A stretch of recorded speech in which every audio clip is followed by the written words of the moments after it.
When I was 10 years old, one of my older cousins gave me a microscope.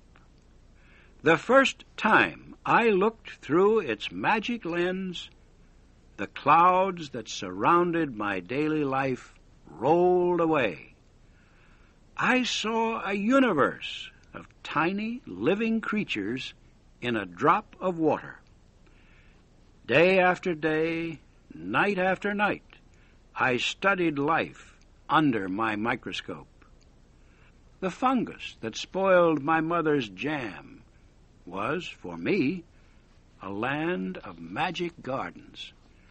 I would put one of those spots of green mold under my microscope and see beautiful forests where strange silver and golden fruit hung from the branches of tiny trees. I felt as if I had discovered another Garden of Eden.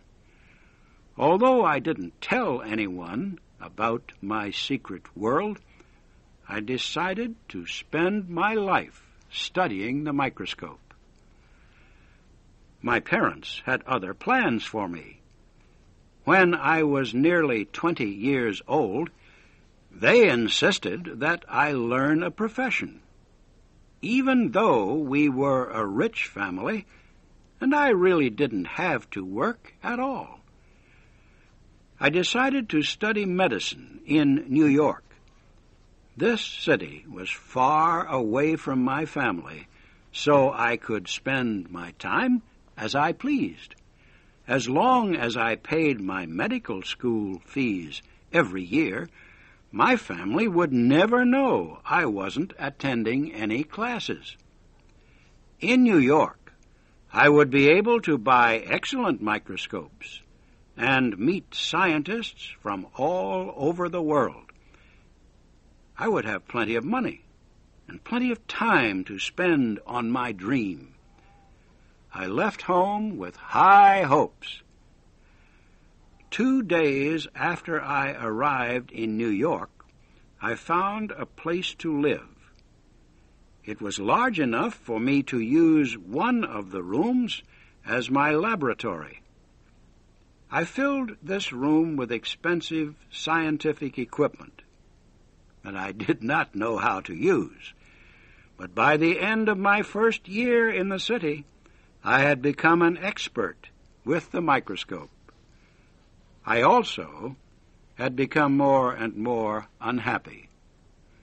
The lens in my expensive microscope was still not strong enough to answer my questions about life.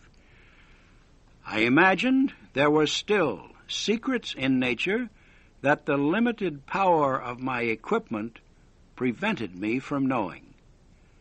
I lay awake nights, wishing to find the perfect lens, an instrument of great magnifying power.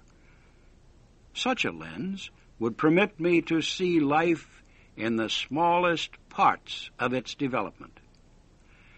I was sure that a powerful lens like that could be built, and I spent my second year in New York trying to create it. I experimented with every kind of material. I tried simple glass, crystal, and even precious stones, but I always found myself back where I started. My parents were angry at the lack of progress in my medical studies. I had not gone to one class since arriving in New York. Also, I had spent a lot of money on my experiments. One day, while I was working in my laboratory, Jules Simon knocked at my door. He lived in the apartment just above mine. I knew he loved jewelry, expensive clothing, and good living. There was something mysterious about him, too. He always had something to sell, a painting, a rare statue, an expensive pair of lamps. I never understood why Simon did this. He didn't seem to need the money. He had many friends among the best families of New York. Simon was very excited as he came into my laboratory. "Oh, my dear fellow," he gasped, "I have just seen the most amazing thing in the world." He told me he had gone to visit a woman who had strange, magical powers. She could speak to the dead and read the minds of the living. To test her, Simon had written some questions about himself on a piece of paper. The woman, Madame Vulpes, had answered all of the questions correctly. Hearing about this woman gave me an idea. Perhaps she would be able to help me discover the secret of the perfect lens. 2 days later, I went to her house. Madame Vulpes was an ugly woman with sharp, cruel eyes. She didn't say a word to me when she opened the door, but took me right into her living room. We sat down at a large, round table, and she spoke. "What do you want from me?" "I want to speak to a person who died many years before I was born." "Put your hands on the table." We sat there for several minutes. The room grew darker and darker, but Madame Vulpes did not turn on any lights. I began to feel a little silly. Then I felt a series of violent knocks. They shook the table, the back of my chair, the floor under my feet, and even the windows. Madame Vulpes smiled. "They are very strong tonight. You are lucky. They want you to write down the name of the spirit you wish to talk to." I tore a piece of paper out of my notebook and wrote down a name. I didn't show it to Madame Vulpes. After a moment, Madame Vulpes' hand began to shake so hard the table moved. She said a spirit was now holding her hand and would write me a message. I gave her paper and a pencil. She wrote something and gave the paper to me. The message read, "I am here. Question me." It was signed Leeuwenhoek. I couldn't believe my eyes. The name was the same one I had written on my piece of paper. I was sure that an ignorant woman like Madame Vulpes would not know who Leeuwenhoek was. Why would she know the name of the man who invented the microscope? Quickly, I wrote a question on another piece of paper. How can I create the perfect lens? Leeuwenhoek wrote back, "Find a diamond of 140 carats. Give it a strong electrical charge. The electricity will change the diamond's atoms. From that stone you can form the perfect lens." I left Madame Vulpes' house in a state of painful excitement. Where would I find a diamond that large? All my family's money could not buy a diamond like that, and even if I had enough money, I knew that such diamonds are very difficult to find. When I came home, I saw a light in Simon's window. I climbed the stairs to his apartment and went in without knocking. Simon's back was toward me as he bent over a lamp. He looked as if he were carefully studying a small object in his hands. As soon as he heard me enter, he put the object in his pocket. His face became red, and he seemed very nervous. "What are you looking at?" I asked. Simon didn't answer me. Instead, he laughed nervously and told me to sit down. I couldn't wait to tell him my news.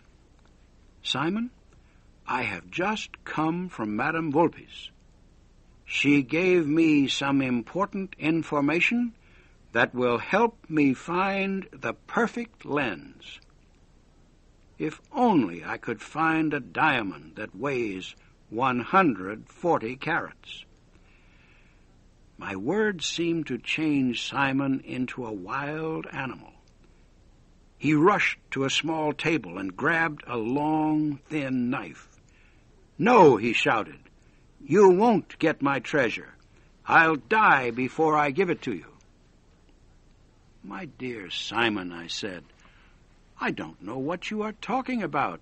I went to Madame Vulpes to ask her for help with a scientific problem. She told me I needed an enormous diamond. You could not possibly own a diamond that large. If you did, you would be very rich, and you wouldn't be living here." He stared at me for a second, and then he laughed and apologized. "Simon," I suggested, "let us drink some wine and forget all this. I have 2 bottles downstairs in my apartment. What do you think?" "I like your idea," he said. I brought the wine to his apartment, and we began to drink. By the time we had finished the first bottle, Simon was very sleepy and very drunk. I felt as calm as ever, for I believed that I knew Simon's secret. When I was a child, someone gave me a microscope. I spent hours looking through that microscope, exploring nature's tiny secrets. As I grew up, I became more interested in my microscope than in people.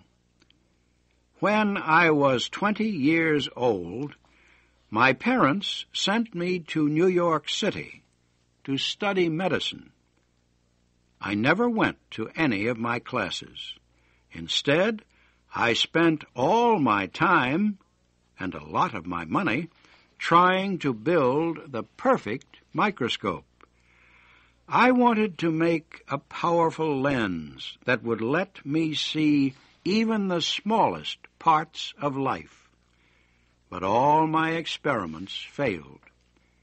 Then, one day, I met a young man who lived in the apartment above mine. Jules Simon told me about a woman who could speak to the dead. When I visited Madame Vulpes, she let me speak to the spirit of the man who invented the microscope.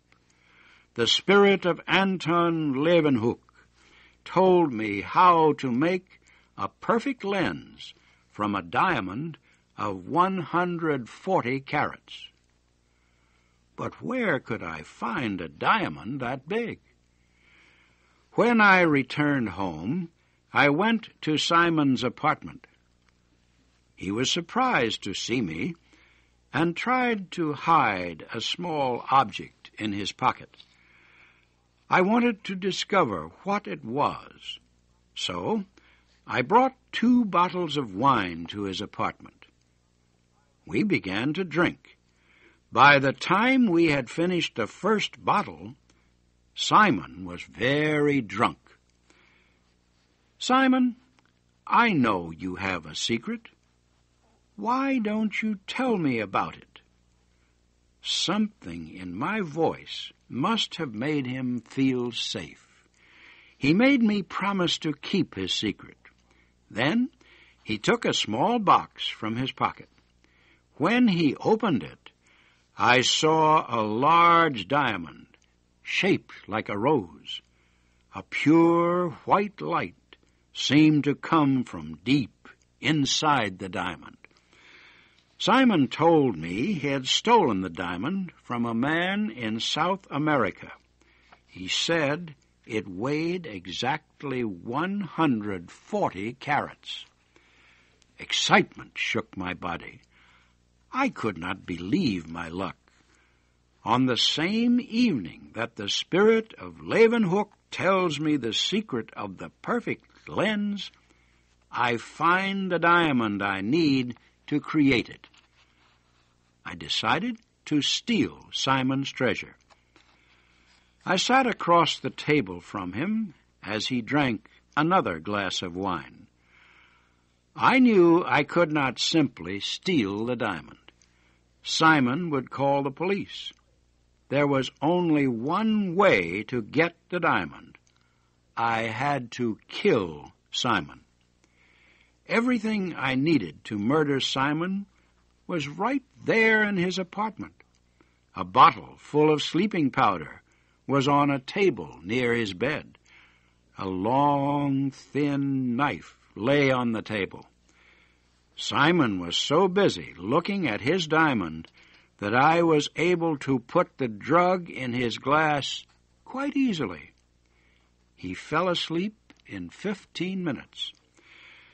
I put his diamond in my pocket and carried Simon to the bed. I wanted to make the police think Simon had killed himself. I picked up Simon's long, thin knife and stared down at him. I tried to imagine exactly how the knife would enter Simon's heart if he were holding the knife himself. I pushed the knife deep into his heart. I heard a sound come from his throat, like the bursting of a large bubble. His body moved, and his right hand grabbed the handle of the knife. He must have died immediately. I washed our glasses and took the 2 wine bottles away with me. I left the lights on, closed the door, and went back to my apartment. Simon's death was not discovered until 3 o'clock the next day. One of the neighbors knocked at his door, and when there was no answer, she called the police. They discovered Simon's body on the bed. The police questioned everyone, but they did not learn the truth. The police finally decided Jules Simon had killed himself, and soon everyone forgot about him. I had committed the perfect crime. For 3 months after Simon's death, I worked day and night on my diamond lens. At last, the lens was done. My hands shook as I put a drop of water on a piece of glass. Carefully, I added some oil to the water to prevent it from drying. I turned on a strong light under the glass and looked through the diamond lens. For a moment, I saw nothing in that drop of water, and then I saw a pure white light. Carefully, I moved the lens of my microscope closer to the drop of water. Slowly, the white light began to change. It began to form shapes. I could see clouds and wonderful trees and flowers. These plants were the most unusual colors, bright reds, greens, purples, as well as silver and gold. The branches of these trees moved slowly in a soft wind. Everywhere I looked, I could see fruits and flowers of 1,000 different colors. How strange, I thought, that this beautiful place has no animal life in it. Then I saw something moving slowly among the brightly colored trees and bushes. The branches of a purple and silver bush were gently pushed aside, and there, before my eye, stood the most beautiful woman I had ever seen. She was perfect. Pink skin, large blue eyes, and long golden hair that fell over her shoulders to her knees. She stepped away from the rainbow-colored trees. Like a flower, floating on water, she drifted through the air. Watching her move was like listening to the sound of tiny bells ringing in the wind.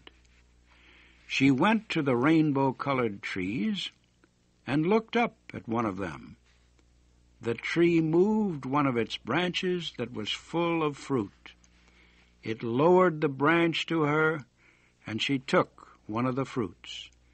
She turned it in her tiny hands and began to eat. How I wished I had the power to enter that bright light and float with her through those beautiful forests. Suddenly, I realized I had fallen in love with this tiny creature. I loved someone who would never love me back, someone who was a prisoner in a drop of water. I ran out of the room, threw myself on my bed, and cried till I fell asleep. Day after day, I returned to my microscope to watch her. I never left my apartment. I rarely even ate or slept. One day, as usual, I went to my microscope, ready to watch my love. She was there, but a terrible change had taken place. Her face had become thin, and she could hardly walk. The wonderful light in her golden hair and blue eyes was gone. At that moment, I would have given my soul to become as small as she and enter her world to help her. What was causing her to be so sick? She seemed in great pain. I watched her for hours, helpless and alone with my breaking heart. She grew weaker and weaker. The forest also was changing. The trees were losing their wonderful colors. Suddenly, I realized I had not looked at the drop of water for several days. I had looked into it with the microscope, but not at it. As soon as I looked at the glass under the microscope, I understood the horrible truth. I had forgotten to add more oil to the drop of water to stop it from drying. The drop of water had disappeared. I rushed again to look through the lens.